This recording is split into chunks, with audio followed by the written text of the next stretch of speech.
కనిపించడం లేదు.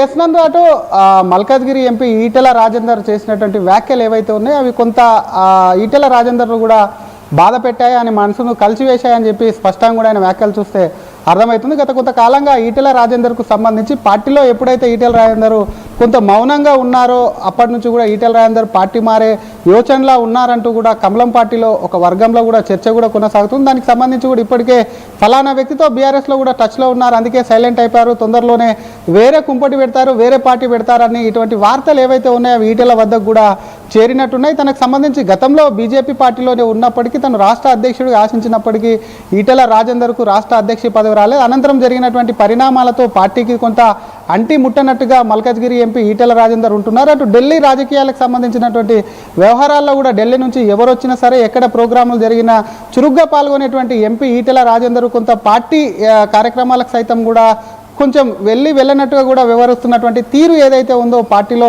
అనేక అనుమానాలకు కానివ్వండి, అనేక ఆరోపణలకు కానివ్వండి కొంత స్పేస్ ఇచ్చారని చెప్పాలి. ఇటువంటి తరుణంలో నిన్న మాట్లాడినటువంటి ఈటెల చాలా భావోద్వేగంతో తన బర్త్డే వేడుకలకు సంబంధించి ముందుగా పేర్కొన్నారు. పార్టీలతో కుల మతాలతో కూడా సంబంధం లేకుండా వివిధ ప్రాంతాల నుంచి వచ్చి తనకు కూడా బర్త్డే విషెస్ చెప్పారు. ఈ అభిమానం అనేది కూడా పూర్తిగా ఒక్కరి నుంచో ఏ మతానిదో ఏ కులానిదో కాదు, అన్ని పూర్తిగా తెలంగాణ రాష్ట్ర ప్రజలు కూడా తనను ఒక నాయకుడిగా ఒక మంచి విలువ ఉన్నటువంటి వ్యక్తిగా గౌరవించేటువంటి బర్త్డే విషయాలు నిన్న రాత్రి మొదలై కూడా బర్త్డే అంటే మొన్న రాత్రి మొదలై నిన్న సాయంత్రం వరకు కొనసాగిన సందర్భం కూడా కొంత ఈటెల రాజేందర్ భావోద్వేగానికి గురవమే కాకుండా తను ఉన్నటువంటి తను వింటున్నటువంటి మాటల మీద కూడా కొంత ఆయన స్పందించారని చెప్పాలి. ఎందుకంటే డబ్బులు ఇచ్చి వార్తలు రాసుకోవచ్చు, అటువంటి వ్యక్తిని తను కాను, అన్నీ వింటున్నాను, ప్రతిదానికి స్పందించాల్సినటువంటి అవసరమే లేదు, నిండుకుండా ఎప్పుడు తొలకదు, వీటన్నిటి బట్టి ఎప్పుడు ధర్మం వైపే ఉంటుంది, ధర్మమే గెలుస్తుంది. కొంతమంది డబ్బులు ఇచ్చి వార్తలు రాయించడం ఏదైతే ఉందో దాన్ని కూడా ఈటెల రాజేందర్ స్పష్టంగా ఖండించారు. కానీ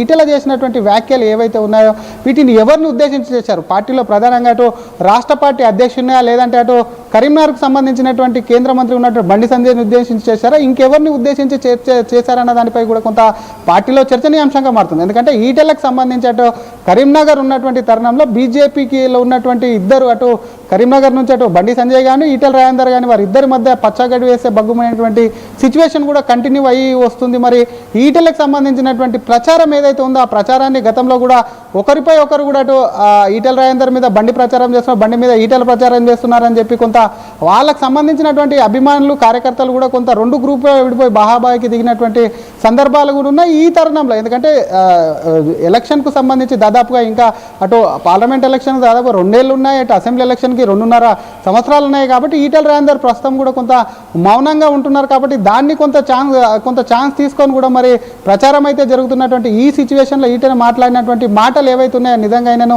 కలిసి వేశాయా అన్నవి కూడా కొంత పార్టీలో చర్చనీయాంశంగా మారడం కాకుండా ఈటెల వ్యాఖ్యలు ప్రతిసారి, ఎందుకంటే పార్టీలో ఉన్నటువంటి నేతలకు కూడా కొంత ఈటెల వ్యాఖ్యలు చేసినటువంటి ప్రతిసారి కొంత పార్టీకి కూడా డ్యామేజ్ అవుతూ ఉంటాయి. అటువంటి తరుణంలో నిన్న చేసినటువంటి ఈటెల రాజేందర్ వ్యాఖ్యలు అసలు ఎవరిని ఉద్దేశించి చేశారు? అసలు పార్టీలో ఉన్న నేతలనా లేకపోతే ఇతర పార్టీలోకి వస్తున్నారని చెప్పి పక్క పార్టీల నుంచి కూడా కొంతమంది ఈటెల రాజేందర్ పైన కూడా పోస్టులు పెడుతున్నారంటూ కూడా ఆయన అభిమానులు కొంత ఆగ్రహం వ్యక్తం చేసినటువంటి సందర్భాలు కూడా ఉన్నాయి. కాబట్టి సొంత పార్టీ నేతల్ని టార్గెట్ చేశారా లేకపోతే ఇతర పార్టీల నేతల్ని టార్గెట్ చేశారా అన్నది కూడా ఈటెల రాజేందర్ కూడా కొంత స్పష్టత ఇవ్వకపోయినప్పటికీ డెఫినెట్గా అది ఏదేమైనప్పటికీ ఏ పార్టీ అయినప్పటికీ కూడా ఈటెలకు కూడా డ్యామేజ్ చేస్తుంది. కాబట్టి ఆయన భావోద్వేగానికి ఏదైతే లోన్ అయ్యారో దాంట్లో డెఫినెట్గా కూడా ఒక అంతరార్థం అయితే ఉందని చెప్పొచ్చు. నన్ను అంటే గతంలో కొన్ని ఇప్పుడు వర్గాలుగా విడిపోయారని గొడవలు జరగడం, వేరే వాళ్ళకి ఈటెల కొంచెం ఇబ్బందికరంగా మారారని ఒక వర్గానికి ఒకరి మీద ఒకరు ఆరోపణలు చేసుకోవడం ఇవన్నీ మనం చూసాం కదా.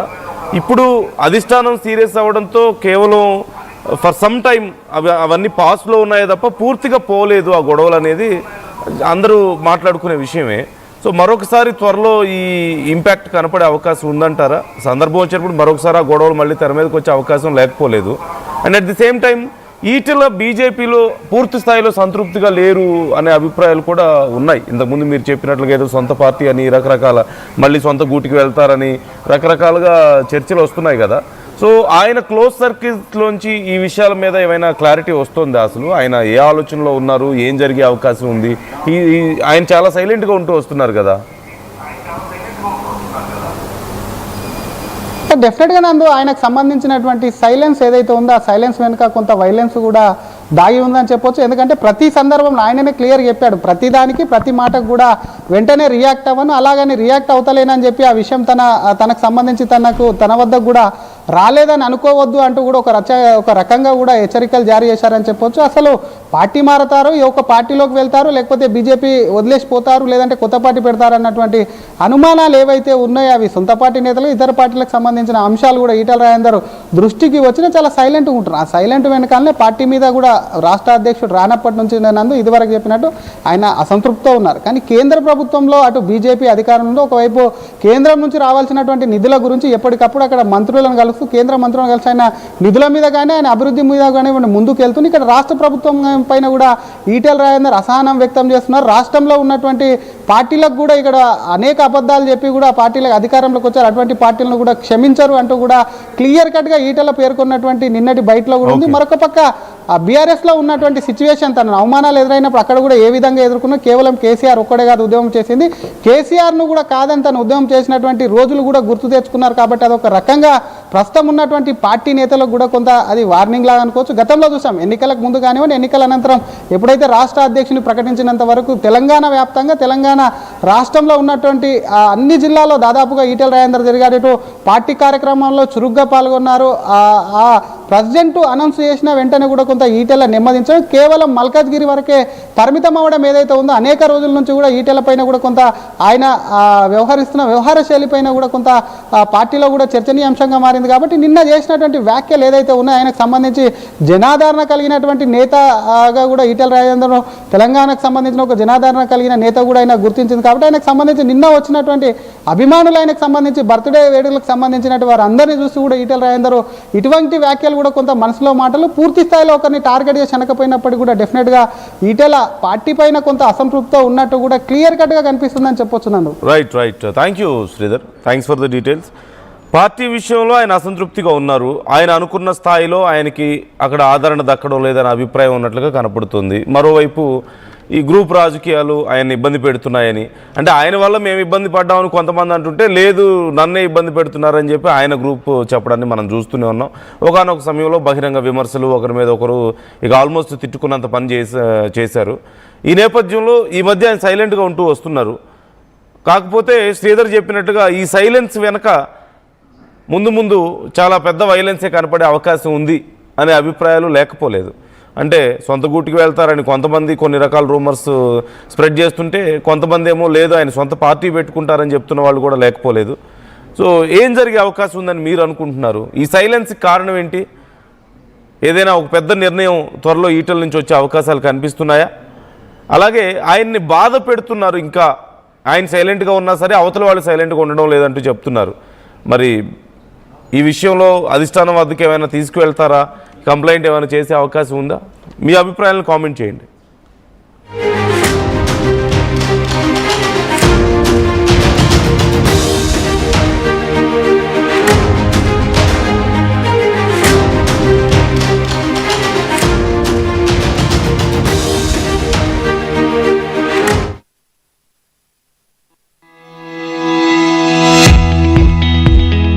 చిన్న చిన్న ఆనందాలు 35 ఏళ్లుగా నా జీవితంలో లేవు.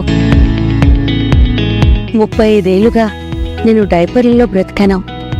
6 సెంటీమీటర్ల ఫిస్టులా నా మూత్రాశయంలో లీక్ కారణమైంది. ఎవరూ నాకు సహాయం చేయలేకపోయారు. ఏఐఎన్యూలో వైద్యులను కలిసే వరకు అక్కడ వారు రోబోటిక్ శస్త్రచికిత్స